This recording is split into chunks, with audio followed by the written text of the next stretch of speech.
Hey FPL managers, it's FPL Hawley here back with another video. I have a top 2k all-time rank from 16 consecutive seasons of playing FPL, and my obsession is solving your biggest FPL problems. What a game week 2 it's been. I've got a huge problem to solve myself. Game week 2 was a disaster. Genuinely one of the worst in living memory throughout my entire 16 seasons of playing FPL. My bench boost was activated. I was feeling bullish about backing double Burnley defence, which, by the way, actually went for me and was pretty much the only thing that went well for me this week. But I would never have predicted injuries to Ryan Ait-Nouri and no-shows from both Palmer and Jorginho, basically wiping out my bench boost chip. In this video, we're going to review the damage, look at the key themes emerging from the chaos.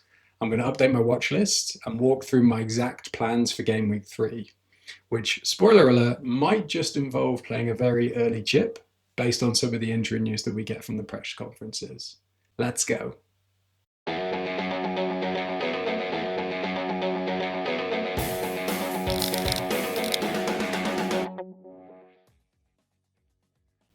Okay, here we go. Let's just rip that plaster off. 41 points, including my bench boost. A massive red arrow to a rank of 5.3 million. What a complete disaster of a game week. I knew it was going to be a stinker when Palmer pulled up in the warm-up on Friday night before Chelsea's game. I had to take a step away from FPL for a couple of days, which is why I'm uploading on a Thursday. This is why we played the game, this is why we love it, and I'm back again to try and overcome this challenge. A couple of things that keep me going, and I want to remind any managers out there that are watching that have had a tough game week like myself, is of two important things. Last season, I was ranked around 5 million in game week 4 before I played my first wildcard, and I still managed to finish in the top 20k. The eventual winner of FPL last season, he was actually ranked 3 million in game week 3. So just to put that in perspective, FPL, a lot of people talk about FPL as how you start. I'm a strong believer in FPL as how you finish. Obviously makes it very tough having a tough start like this. That's the game, that's where we play it. And remember, it's meant to be fun. It's a marathon, not a sprint, guys. And this is why we have to remember the mantra, process over panic. So when I think about my decision-making process for the bench boost, it was to capitalize on the double Burnley clean sheet, which I actually got. Estev and Dubravka got me 12 points. And in a way, that decision to play the bench boost actually saved my game week. Now, things out of my control, the injuries to Palmer, Ait-Nouri and Jorginho Ruta were, So look, we learn and we move on to game week 3. I've seen some pretty similar tough scores flown around this week. Let me know how you got on in the comments.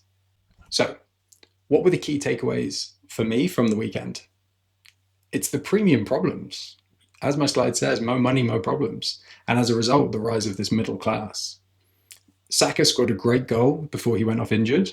The good news with Saka is the prognosis isn't as bad as first feared, but he will definitely miss the trip to Anfield in game week 3. Palmer, we're still waiting on news from his scan. And for Ait-Nouri, the Algerian manager has said that the injury wasn't so serious and that Man City apparently want to play him this week. Can we trust that? And in what capacity will he play in game week 3? If he's benched, he's no good to me. And finally, where do I even begin with Bruno Fernandes and Manchester United? Bruno skies a penalty against Fulham. That United performance had really made me second guess my plans for game week 3. This underperformance of so many premium assets has led to the rise of this FPL middle class. We're now seeing a number of high-performing mids and forwards in that 7 to 9 million bracket. Semenyo, Gakpo, Joao Pedro and Chris Wood.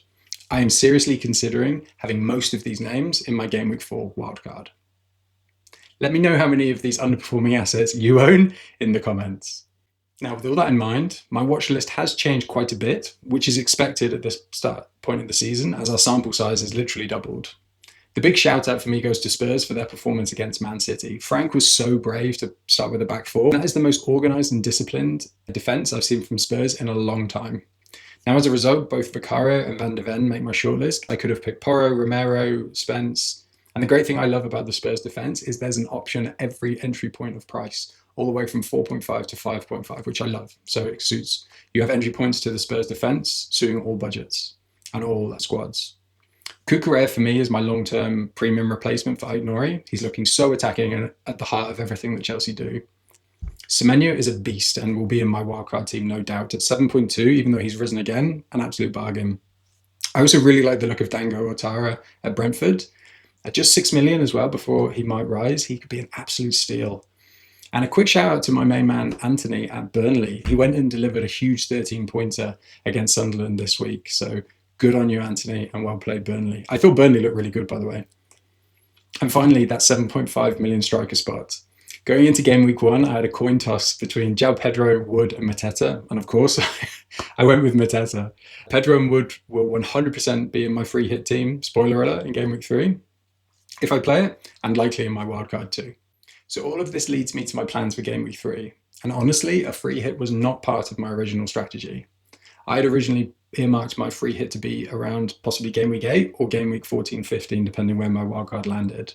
But with my team currently having no bench, and Palmer, Jorginho, Ruta, and Ait-Nouri all flagged, I'm seriously considering a free hit just to get me out of this hole.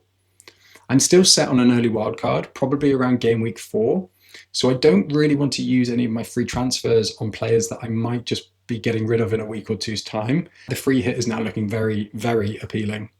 What are your plans for game week 3? Are you rolling your transfers? Are you making a transfer, taking a hit, or playing a chip?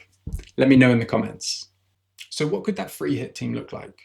My initial thought was to triple up on Chelsea, Man United and Forest. However, given that United performance last night and the fact that Burnley have actually looked really good offensively, I've cooled on my triple Man United approach. As a result, I'm now tempted to drop Dorgu in defence and double up on Chelsea and Forest defence. So I might replace Dorgu for Forest defender, keep Porro from Spurs, and then in midfield, I can bring in one of Bruno and or Cunha.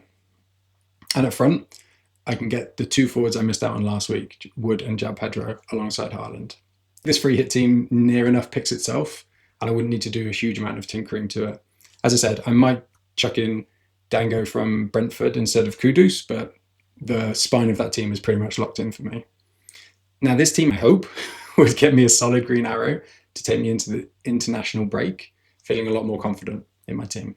But is playing the free hit the right call? So let's just quickly weigh up the pros and cons. The pros are obvious for my team. My current team is in a bad way. It's too early to wildcard because I want to see the final transfer window deals, especially with Isak. A lot remains to be seen with the Isak move. What a free hit does is it allows me to survive this week and reassess the injury situation after the international break. Now remember, after game week 3, there is a break. So there's a 2-week gap between game week 3 and game week 4. And if some of these injuries are small, they could be recovered from during the international break. So just keep that in mind. The con, of course, is that a chip, like any chip, is valuable. I see a free hit as being probably the second most valuable chip after a wildcard. The way I would rank chips is wildcard, free hit, triple captain, bench boost. And as I said, my original plan was to use it around game week 14 or 15, but that was because in 14, Liverpool play Sunderland at home, and in 15, Man City play Sunderland at home. So I wanted to be able to attack that fixture with players that I didn't have from one of those teams. However, looking at my team now in my rank, targeting one game with a free hit is a bit of a luxury, and my entire squad is in need of help right now. So at the moment, I'm definitely leaning towards a free hit. Don't forget to join my deadline live stream and you'll see whether I do free hit or not. And what do you think? Let me know in the comments. Should I free hit this team in game week 3 or not? So there you have it. That's my entire process for game week 3. A lot of problems, but hopefully a clear process to solve them. If you found this breakdown helpful, make sure you hit that subscribe button for more FPL analysis from FPL Hawley. Oh, and don't forget, I'll be going live for my game week 3 deadline stream at 10 a.m. UK time this Saturday. So that's 1 hour before the game week deadline. Come and join me. I'll answer all your last minute questions. So that's all from me, FPL Hawley. Best of luck with game week 3.